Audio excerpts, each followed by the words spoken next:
కాకినాడ నగరంలోని జమ్మిచెట్టు సెంటర్ వద్ద జగన్నాథపురంలో శ్రీ సిద్ధి Vinayaka Visakha friends circle ఆధ్వర్యంలో వినాయక చవితి ఉత్సవాలు ఘనంగా నిర్వహిస్తున్నారు. ఈ ఉత్సవాల్లో భాగంగా ఏర్పాటు చేసిన పంచదార వినాయకుడిని కాకినాడ సిటీ ఎమ్మెల్యే వనమాడి కొండబాబు తనయుడు వనమాడి మోహన్ వర్మ సందర్శించారు. కాకినాడ జగన్నాథపురం జమ్మిచెట్టు కూడలిలో ఈ సంవత్సరం ప్రత్యేక ఆకర్షణగా పంచదార వినాయకుడిని ప్రతిష్ఠించారు. నవరాత్రుల్లో భాగంగా 500 మంది మహిళలతో కుంకుమ పూజ నిర్వహించారు. ఈ కార్యక్రమానికి సిటీ ఎమ్మెల్యే వనమాడి కొండబాబు తనయుడు మోహన్ వర్మ, జనసేన నాయకులు డాక్టర్ చిట్ల కిరణ్, దుగ్గన బాబ్జీ ముఖ్య అతిథులుగా హాజరై స్వామివారిని దర్శించి కుంకుమ పూజలు ప్రారంభించారు. సుమారు 500 మంది మహిళలకు నాయకుల చేతుల మీదుగా చీరలు పంపిణీ చేశారు. ఈ సందర్భంగా మడ్డు శ్రీను, వెంకటలక్ష్మి దంపతులు కుంకుమ పూజలో పాల్గొన్నారు. ఈ సందర్భంగా వనమాడి మోహన్ వర్మ, డాక్టర్ చిట్ల కిరణ్, మధ్య సంతోష్ కుమార్ మీడియాతో మాట్లాడుతూ నవరాత్రుల్లో భాగంగా పంచదార వినాయకుడిని దర్శించుకోవడం జరిగిందని, కుంకుమ పూజలో కూడా మమ్మల్ని భాగస్వాములు చేసిన కమిటీ సభ్యులందరికీ పేరు పేరున కృతజ్ఞతలు తెలిపారు. ప్రతిరోజు సాయంత్రం ప్రత్యేక పూజలు, సాంస్కృతిక కార్యక్రమాలు జరుగుతున్నాయని, భక్తులు అధిక సంఖ్యలో పాల్గొని కార్యక్రమాలు విజయవంతం చేయాలని కోరారు.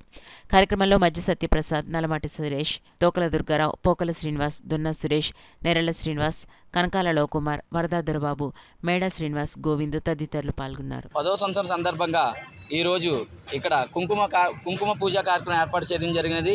ఈ కార్యక్రమానికి 200 మహిళలు పాల్గొన్నారు. ఈ కార్యక్రమానికి తర్లపు రమేష్ గారు, కాశీపు కృష్ణబాబు గారు ఆర్థిక సహాయంతో 200 మందికి చీరల పంపిణీ కార్యక్రమం జరుగుతున్నది. ఈ కార్యక్రమానికి ఇచ్చేసిన మన ఎమ్మెల్యే గారి తనయుడు మోహన్ వర్మ గారికి, మన డాక్టర్ గారు చిట్ల కిరణ్ గారికి కూడా మా కమిటీ తరఫున హృదయపూర్వక ధన్యవాదాలు తెలుపుకుంటున్నాం. అందరికీ వినాయక చవితి శుభాకాంక్షలు అండి.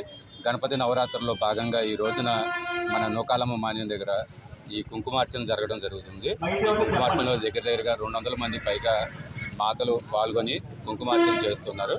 వాళ్ళందరికీ కూడాను ఆశీస్సులు, భగవంతుడి ఆశీస్సులు కలగాలని, వాళ్ళ కుటుంబం అంతా కూడా సుఖ సంతోషాలతో ఉండాలని చెప్పని కోరుకుంటూ ఉన్నాము. వారందరికీ కూడా దాతలైనటువంటి రమేష్ గారు, కృష్ణబాబు గారు, వాళ్ళ సన్స్ వాళ్ళు ఇస్తున్నటువంటి చీరలు, వాళ్ళ కానుకలతోటి వాళ్ళందరూ కూడాను పూజా కార్యక్రమాలు పూజిస్తారు.